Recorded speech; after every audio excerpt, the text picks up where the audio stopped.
Now, for those who've been following the Headspace for a significant while, you will know that as much as we are Africa's most poignant podcast, we are from South Africa in particular, and in the Eastern Cape situated. So this particular episode is going to be gloriously self-indulgent.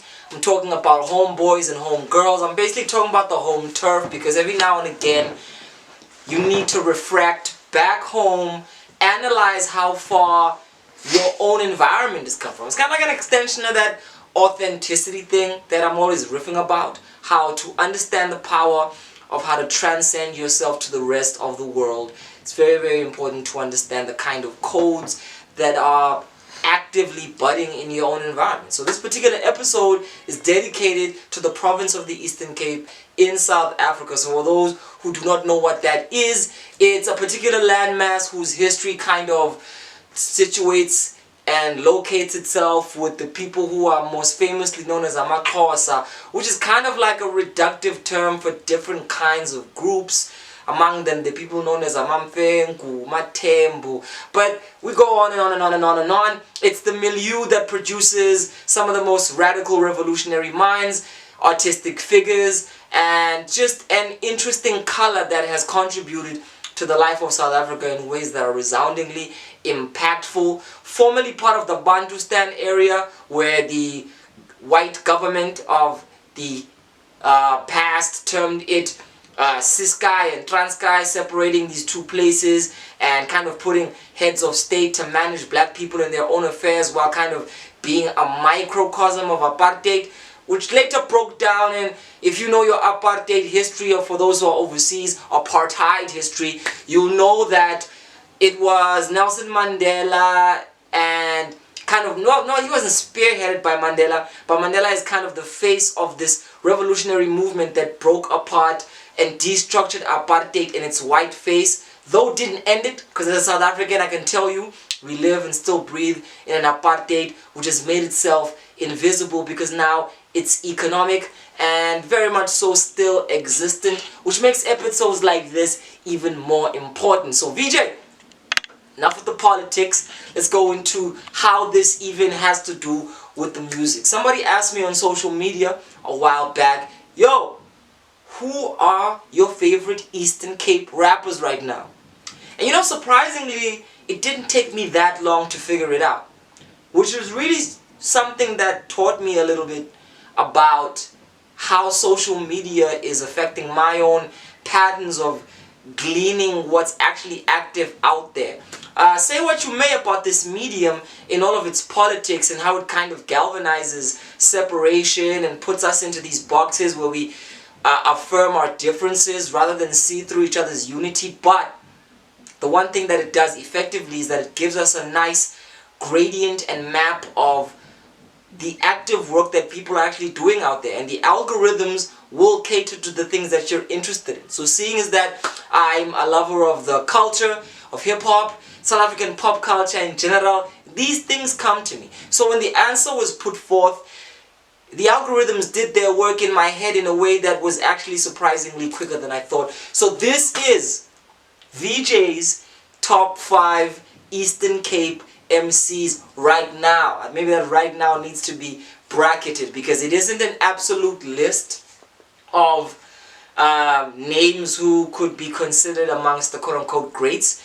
As we know, if you've watched our GOAT series, the conversation of greatness is very different from the conversation of immediate impact. Greatness is when the impact becomes generationally consistent. It's when you're able to go from era to era, having still had a contribution in some way or the other that lingers your name as something and someone that is still powerful to what the movement represents. So right now, I'm just kind of going through over a list of people who I think are doing not so much the hardest work, but the smartest work. And as a result, the work that makes the actual difference, because they understand their own identity, they understand how to make that tap into their audience, and as a result, I feel like they really represent the province well. So, without any further ado, in no apparent order, I'm going to give you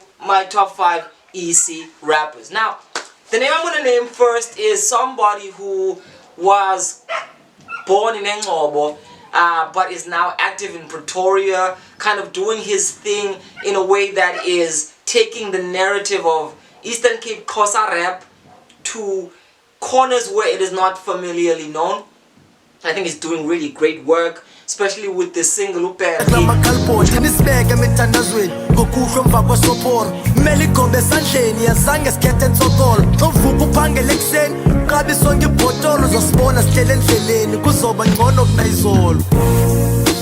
which kind of goes into the wretched life of literally living in the street, but as a metaphor for being in the squalor, for being in the slums, for being in the lowest of conditions. And it's a combination between personal memoir, but also a reflection on the state of the country as a whole. Gxarha is a rapper who is special for different reasons in my heart. Number one, he's special because he represents a different image. Capitalism loves easy images. It loves people who present themselves in ways that don't immediately distort the accepted model of what is aspirational. I mean, if you're handsome and you fit neatly into what capitalism loves to put out there as a model, you work. But if you are in some way queer or quirky, then it's kind of different to position you in a way that doesn't thoroughly become about that quirk. For instance, if you're a woman, it has to be about being a woman. It's not the fact that you happen to be a woman. If you are gay, it has to be about the fact that you see. So what I'm saying is that capitalism has the tendency to narrow down people to these identities as if that's all they are, when it doesn't do that with everybody else. It's like if you have a quirk, you have to be known for that quirk. Like if you have one eye or something, then all of a sudden you're the one-eyed rapper. You're not a rapper whose talent and whose resounding narrative is the foreground to their work. You're the guy with one eye, then everything else recedes from that place. And this is something Gxarha doesn't play into. He's an incredible rapper with an insight for minimal storytelling that touches the heart. He's understood how to go from Ngcobo, migrating himself into the spaces of PE, and eventually finding himself in a place where he's understood how to funnel into his core base. I don't even think Gxarha puts most of his music out on streaming sites. He has an interesting economy of touching the fans directly, where you find this underground cult movement of people who have albums and mixtapes and songs that other people haven't heard. He is literally doing what the internet commands or kind of beckons us to do on a level of real empowerment, which is to take the relationships and to move those into powerful business models that can actually become an effective exchange system. And I think people feel what they get from Gxarha is motivation. Ultimately, he's an artist who can be termed as wholesome. He is a lot of great things, and I think behind all of that is the fact that he's albino. It's not the fact that he's albino which drives a kind of representation of, I don't know, some kind of enigmatic and relegated people, but it's the fact that he's just like you and me. He's a dope ass rapper doing dope things in a dope world that's giving him the opportunity to be dope, and that's special because he happens to be an albino. You see, this is where identity shifts from being a facet instead of a gimmick. So learn something. Shout out to Gxarha. The next name on my list is somebody who is ill. That's how ill he is. And he is somebody who's kind of come as an OG right now. This man's been active since the early 2000s, if we're being honest. Rapping himself from different communities and playing into this historical identity schism that was created by apartheid, where certain black people were classified as colored and others were kept under black. But that's another episode for another time. We've dealt on it on different episodes previously, kind of educating the rest of Africa and the world as a whole on this colored identity. But I want to focus on the man who is known as Early B, an artist who, again, like Gxarha, taps into the audience that he speaks for, understands where most of these people are situated, how they operate, how many of them have the buying power to really support the music, where he needs to go to make that matter. And before you know it, his videos were touching numbers that most artists in South Africa don't even reach. And yet, he hasn't even been invited to a Back to the City. And yet, you don't find his name mentioned amongst the greats when, before his deal with Universal, before him going into the Afrikaans market and having TV shows of his own on CakeNet, before him kind of galvanizing and taking the language of Afrikaans and the colored culture into the European market, he was doing things that any other artist would be considered a great for doing. So this is also an indictment to South Africa as a country. Why does it seem that all colored MCs are really relegated to the bottom when half of them are working harder than the people who are quote-unquote black? Why does it seem that the actual work of SA hip-hop is being done by coloreds? That's another episode. All I'm saying is, look at Early B's hustle, look at the numbers, look at the music, and everything says we have an artist who's mastered most of the principles of the GOAT that we talk about in our series. And he's from Port Elizabeth. Shout out GQ. Shout out Gxarha. So Early B gotta be my number 2. Who's next? Let's check this out. Now the next artist, many will argue, can't really be from the Eastern Cape, because I mean, how long has he settled? But if you look at his track record, the man was born in Butterworth, actively stayed there, developed his craft as a rapper, occasionally comes back to reach out to the community and make the impact that he's doing outside work. So he might be settled in Vosloo, but he's definitely a troubadour and a migrator who still locates his essence and his roots in the Eastern Cape. And if you have any more doubts, his whole fucking album was really a manifesto about his roots. From the song Emonti to the way that the passages move and the grooves and the rhythms harken to something undeniably Eastern Cape, to the image. The man kind of dresses like Gxarha in the image of the project, and he's evolved to kind of incorporate that with these postmodern Afrofuturistic themes of electronica, dance music, with his partner in music and crime, Spook Matambo. I'm talking about none other than Laliboi. I mean, the name even says it. He is from Ilali, which for those who are not kind of privy to what that means, it's a village boy. It's somebody who comes from spaces that are forgotten by modernity, but are still rooted in the history and the power of their people. And man, his music really speaks for that. Laliboi, as a friend of mine once put it, is kind of like a Xhosa Q-tip.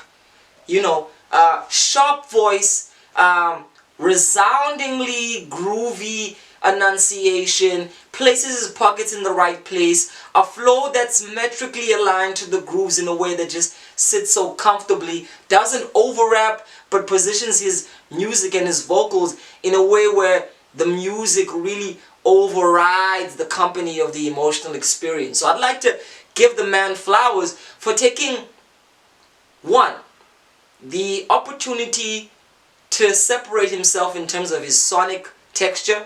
I mean, he's doing something many would consider alternative, and yet he's thriving because he's understood the connection to the diasporic and European channels of music that allow for any artist that's really out there being brave and courageous and aligned with the right kind of team to thrive. And man, is he doing it.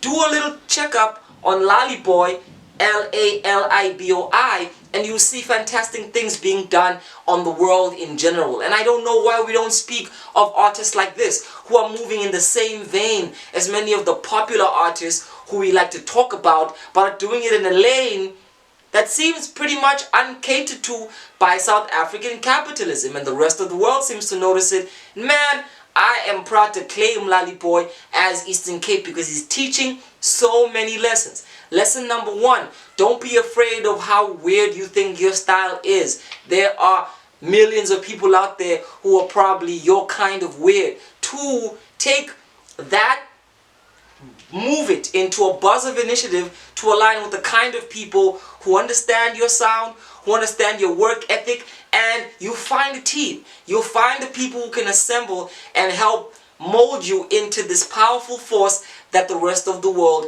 can appreciate. Man, it is a personal dream of mine to kind of have Laliboi in the studio somewhere so we can really chop this up on a personal level, because I think that there's gems we are really missing on how to navigate the quote-unquote independent space as an artist in South Africa. So if you're watching this, Laliboi Sikona, and I love that interview. But right now, I would take the opportunity to say Eastern Cape representing Laliboi gotta be on my list as well, because man, he is really shaping what Xhosa rap is becoming in a way that is both adjacent to novelty, but at the very same time incendiary in ways that people just don't overtly notice. The next name on the list is another GQ name, PE, born and raised.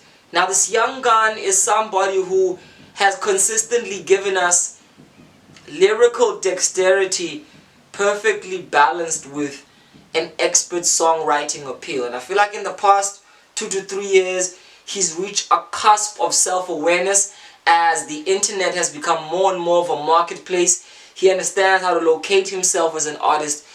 Again, the common thread that you'll notice throughout all of these names is the self-awareness in where to locate yourself in the online market. And yes, it is a market, and I'm not saying that in a way that subjects people's experiences to nothing but the value of the profit they can give to you. I'm saying, if you do understand that for the most part you're engaging with people, I say for the most part because most of the internet is bots, but that's another conversation. When you are talking with real people, when you are touching the lives of real people, when you are engaging and translating the narratives of real people, best believe that if you are speaking from the heart, not this characterized place of what a rapper is supposed to sound like, with the jewelry and the aspirations for capitalist wealth and the dreams and the visions, and yes, that is all there, but if that becomes the periphery of a core value that seeks to speak to a person's human experience, then I guarantee you, if you're doing it with any relative sense of talent, you are going to reach people. And when you reach people, they will be prepared to work with you if you work with them. When I say work with them, put yourself out there.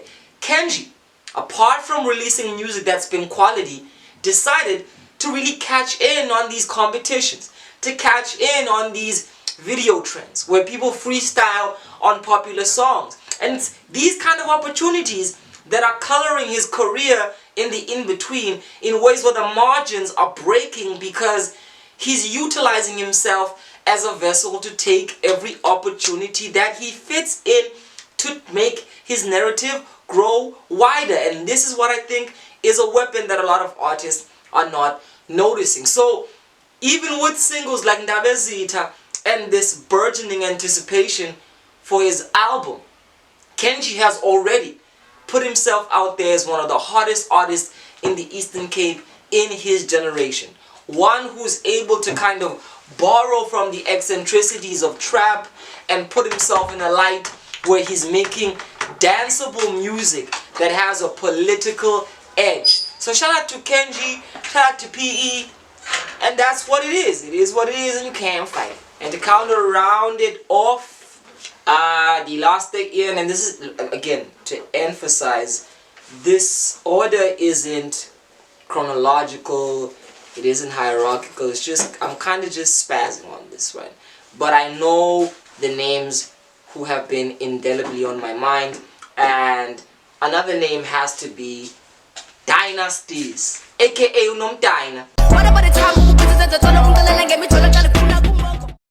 And I'm sure the fans, aka the Steezies, will agree with me when I say, again, just like Gxarha, it can be very, very easy to take people whose identities have a quirk that moves outside of the typical black, male, attractive mold. Another one of these is being a woman. And I have famously gone out there to say very few terms are as redundant, meaningless, and actually very oppressive as the term female MC. It's just, you don't go, ah man, today I had a pain in my heart and I went to see this female doctor. You know, you don't go, ah man, my pipe burst and my whole toilet was leaking and I called and then there arrived this female plumber. I mean, you get my point. There are professions where the issue of gender and sexuality is of no import whatsoever. And I think rap music is one of these things. The vocal projection, the imagination, the creative impulse, the relationship with an audience is not something that fundamentally distinguishes the way in which people who identify as women and people who identify as men will do it in ways that deserve to be categorized differently. It's just absurd to me. It's absurd to me that just because another person has a vagina and another one has a penis and it all goes with this rituals of social performance, that somehow impends on their level of skill, because it really doesn't. And I think history has taught us that, amongst many other things. So Dyna Steeze is a rapper, period. A dope one at that. Somebody whose recent project, which we reviewed by the way, colors her path in a way that is optimistic, aspirational, positions itself in a way that is full of humor, life, spunk, interesting skill, doesn't play into these tropes of what a quote-unquote female rapper is supposed to sound like, but just solidifies her own influences in the rap game by translating it into something that's very, very original. I mean, I'm a fan of Dyna Steeze because I like the name. She's a dynasty in her own right, and she's playing around with Xhosa folklore, street slang, the inflections and intuitions of the people in her environment, which is, by the way, Mthatha. She is part of a movement right now which is making Mthatha rap and trap a buzz with so much life. So shout out to Doing Things Entertainment, aka DTE and Radinsky and the likes. But I really think Nomdyna stealing the show as a quality artist that there's a movement really need to identify if they're gonna flourish. I mean, you need to understand when you have a team and you have a player right there in your team who's able to have so much star quality that will allow for the rest of the crew to be a constellation of different influences. So for me, this is a personal piece of advice to DTE. Put all your money on Dyna Steeze. That's what I do. Because right now, there is room for not only a fresh interpretation of where rap is and the generation right now, quote-unquote, AMA 2000, is reflecting on, but it speaks to so many issues, just regardless of the gender politics and the sexual identities that we're all navigating around. It's somebody who's really rapping their ass off in ways that are really, really, really unlike most other people, but are not so far removed from what you're used to that you can't immediately resonate with. So right now, heavy on Dyna Steeze because she's just pushing the real music. And I know some motherfuckers will be on some pause because I said heavy on Dyna Steeze. I'm a fan of Dyna Steeze. Abasoze bansengele phansi andisoze ndikushiye noqhayi walisela ibhini ndishiye zichisa indlela ndingasoze ndikushiye ukhalazi anibethi ngoyaba ndibethe ngamava le game ndingena ndinqonqa amagugu ndiphume becula amagugu ndiphethe lugugu bengavali lomlomo libe novalo likhala ugugu besaqoqaqasiwe kwatyebisa ihagu ndiphezu kweyama ndiyama ndisifaka ndifumbatha ithemba nqindi okwediba ndisiya phambili ndiwoyine emingeni ndisendleleni yempumelelweni umkhenkce empumlweni xa ndibuya ngoqhisi abu oledi ethwase masimba ndibe ndiqonde liphupha ndisoze ngafeza ayingena ngentlondlo sisiqalo ke ezi ndizosina manyana zindazi ke ezi ndisisila manyana okwengqayi ke ezi ubo. So anyways, that's my list. EC heavy hitters at the current moment, and I just think this is a manifesto for the Eastern Cape to keep doing what it's doing. Because again, as a homeboy, I really want the hometown to shout its name and be a battle cry that can be heard across the whole entire universe. So I'd like to thank these artists for teaching me lessons and for allowing me to transfer this message to everybody else. If you haven't already subscribed, this is what we do. We talk about, dissect and analyze everything hip-hop in the whole of the continent of Africa. My name is VJ, the brother from the ancient mother. Peace and blessings.